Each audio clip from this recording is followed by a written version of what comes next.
The Star Wars universe as a whole is home to a myriad of lore, characters, and other mind-bending concepts. Of all the many topics that can be found in Star Wars, the topic of the Force is by far the one that has created the most depth. As many of you know, the Force is generally defined as an energy field created by all living things. It surrounds and penetrates all living beings within the Star Wars galaxy. It binds the galaxy together as a unified whole. Certain individuals in the galaxy have a special connection to the Force and thus can interact with the mystical energy field to perform superhuman and supernatural feats. Through being able to consciously sense the Force around them, being able to harness its power becomes a possibility. In theory, the power of the Force is limitless. The only limit would be the level of Force sensitivity, experience, and knowledge of its secrets. From mediocre Jedi Knights to the Skywalker legacy to Force deities like the 5 priestesses, we see many applications of the Force in differing level of abilities that others can unlock and then utilize. One Force ability that is not talked about delves into the dark arts of the Sith. This ability is known as Force Walking. This rare Force ritual was created by a Lord of the Sith named Urgas. Urgas was a Sith Lord, and while it is only known that he was active during the old Sith Empire, he would impart his wisdom upon a holocron, leaving only a hologram to assist those who would wish to learn his dangerous Force technique.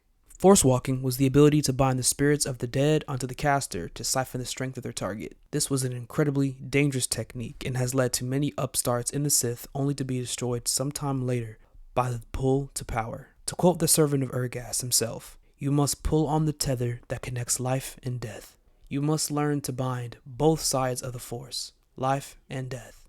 End quote.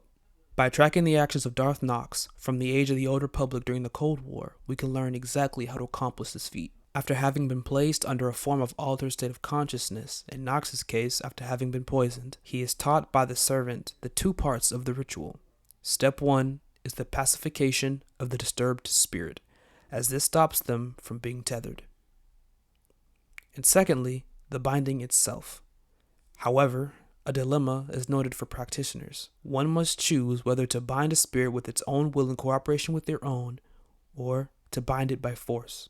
Cooperating with the spirit requires a pact made in blood, though the former is much easier than the latter. Binding a willing spirit, however, will leave you with less power to draw upon, in contrast to binding forcibly, which then allows you to draw on its full power to use against one's enemies. Once bound, you will be able to channel that power from the spirit into yourself to augment your base abilities. In terms of practical application, I theorize that one's own strength in the Force and attunement in the dark side could increase dramatically. As a Sith, your hatred, rage, lust, envy, jealousy, and other negative passions could be stacked upon by the emotions of whatever spirit you bind, increasing one's power in the dark side. One's Force lightning, telekinesis, speed, strength, and other feats in the Force would also be stacked by the strength of the spirit. At its core, this ability is about augmenting one's own power. A significantly weaker Sith could within a short period of time attain such power to a degree as to be able to challenge the most powerful Sith in the galaxy at the time,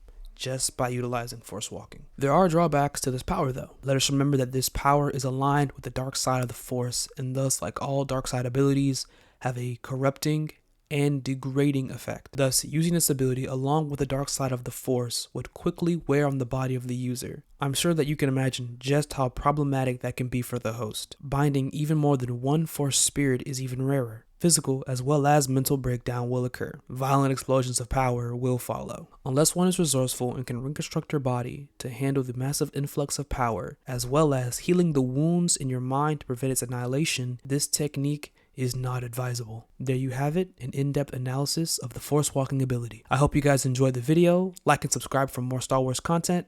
Catch you guys on the flip side.